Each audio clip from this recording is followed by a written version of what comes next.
नमस्ते बच्चों। कक्षा 7 विषय विज्ञान और लेसन है 9वां। इसके बारे में अपने पढ़ चुके हैं मृदा के बारे में, और इसके क्वेश्चन उत्तर हैं वो अपने हल करते हैं। तो देखो पहला क्वेश्चन क्या दे रखा है, चिन्हित करना है। सबसे जो उपयुक्त उत्तर है उसको क्या करना है, चिन्हित करना है। तो देखो शैल कणों के अतिरिक्त मृदा में होते हैं, शैल कणों के अलावा मृदा में और क्या क्या चीजें पाई जाती है, खनिज, जैव पदार्थ, वायु और जल ये पाए जाते हैं।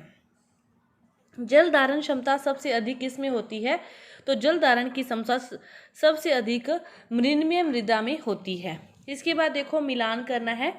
तो जीवों को आवास देने वाली कौन सी मृदा है, सभी प्रकार की जो मृदा है वो क्या करती है, जीवों को आवास देती है। तो मृदा की ऊपरी परत को क्या कैसे रंग की होती है, गहरे रंग की होती है मृदा की ऊपरी परत। और ब्लूई मृदा के क्या होते हैं, बड़े कण होते हैं। और मृदा की मध्य परत में क्या होती है, ह्यूमस कम होती है। और मृण्मय मृदा सघन छोटे कण होते हैं, मृण्मय मृदा में सघन और छोटे कण होते हैं। इसके बाद देखो चौथा क्वेश्चन, समझाइए कि मृदा कैसे बनती है। तो इसके बारे में अपने पढ़ा था, जब पाठ को पढ़ा था कि जो चट्टानें हैं उनके अपक्षय से क्या होता है, मिट्टी का निर्माण होता है। तूफान, वायु, जल की क्रिया के द्वारा चट्टानों का धीरे धीरे टूटती रहती है। और मिट्टी का निर्माण एक बहुत ही धीमी प्रक्रिया है, यह हर समय ही होता रहता है।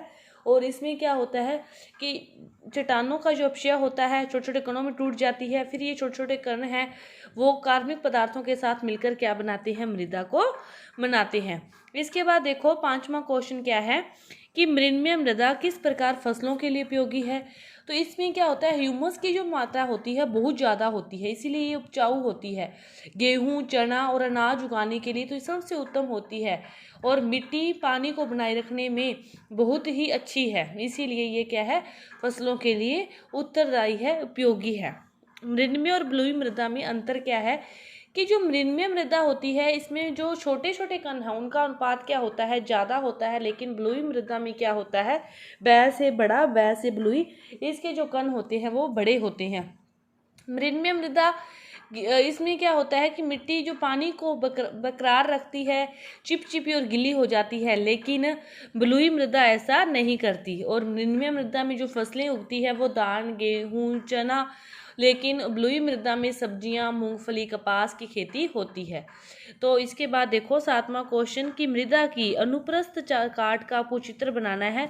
तो ये इसका चित्र मैंने यहाँ पे आपके साथ लिया है, इस प्रकार बनाना है। ए संस्तर स्थिति, बी और सी, और इसके बाद आधार शैल। तो आपको इसका जो चित्र है वो इस प्रकार बनाना है। इसके बाद देखो आठवां क्वेश्चन की जो रजिया ने खेत में अंतःस्रवण की दर से संबंधित एक प्रयोग किया। उसने क्या देखा कि उसके द्वारा लिए गए मृदा के नमूने में 200 ml जल को अंतःस्रवण करने में 40 मिनट लगे। तो अंतःस्रवण की दर क्या होती है, अंतःस्रवण की दर का सूत्र क्या होता है कि पानी की कुल मात्रा और उसको भाग देते हैं जल को अंतःस्रवण करने में लगा कुल समय से। तो पानी की कुल मात्रा को क्या मानो, 200 ml बटा में भाग दे रहा है 40 मिनट से। तो 0 से 0 कट गई, 4 5 है 20, तो 5 ml प्रति मिनट उसकी दर कितनी है, 5 ml प्रति मिनट। इसके बाद देखो 9वां क्वेश्चन, समझाइए कि जो मृदा प्रदूषण और मृदा अपरदन को किस प्रकार रोका जा सकता है। इसकी रोकथाम तो की जा सकती है कि जो रासायनिक उर्वरक हैं उनकी बजाय अपनी खाद का प्रयोग करें। उसके अलावा औद्योगिक कचरे को क्या करें, संशोधित करने के बाद ही उसे फेंका जाए। और इसकी रोकथाम करने के लिए वनों को लगाना चाहिए, घास भूमि पर चराई पर रोक लगानी चाहिए। और पहाड़ी क्षेत्र में सीढ़ीदार खेत बनाकर उनकी खेती की जाए ताकि इनका जो मृदा का अपरदन है उसमें रोकथाम हो सके। इसके बाद देखो 10वां क्वेश्चन है, वर्ग पहली है, इसको भरना है। तो पहले कि इसके बने थैलों के अपशिष्ट से मृदा का प्रदूषण होता है। किसके बने थैलों से, पॉलीथीन। यहाँ पे क्या आएगा, पॉलीथीन के बने थैलों से। जो पॉलीथीन है वो अपघटित नहीं होती, इसलिए मृदा प्रदूषण होता है। इसके बाद दूसरा है कि इस प्रकार की मृदा में सूक्ष्म कणों का अनुपात अपेक्षाकृत अधिक होता है। तो किस में होता है, सूक्ष्म कण होते हैं मृण्मय मृदा में। तो यहाँ पे क्या आएगा, मृण्मय। चौथा है फिर इस प्रकार की मृदा में सूक्ष्म तथा बड़े कणों की मात्रा लगभग समान रहती है। किस में समान रहती है, दुमटी। किसमें समान रहती है? दुमटी। फिर 5वां है मृदा परिच्छेदिका की परत को क्या कहते हैं? आधार शैल। आधार शैल। वनस्पति न होने पर यह मृदा को उड़ा ले जाती है। कौन सी मृदा? पवन। जो पवन है वहां पर पेड़ पौधे ना होंगे तो वह उसको उड़ा ले जाती है। इस प्रकार की मृदा सुवातित और शुष्क हो जाती है। कौन सी मृदा? बलुई मृदा सुवातित व शुष्क हो जाती है। और किसी मृदा द्वारा पानी को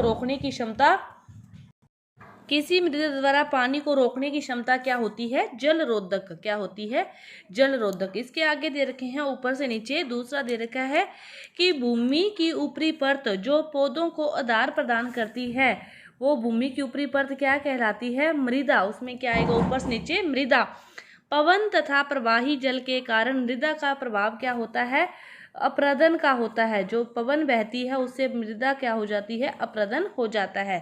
और मृदा में जल के अवशोषण की प्रक्रिया अंतःस्रवण कहलाती है। और किसी स्थान पर मृदा की जो काट है, परिच्छेदिका, उसे क्या कहते हैं? प्रोफाइल कहते हैं। क्या कहते हैं? प्रोफाइल कहते हैं। तो आपके इस पाठ के 9वें के जो क्वेश्चन उत्तर हैं पूरे हुए। धन्यवाद।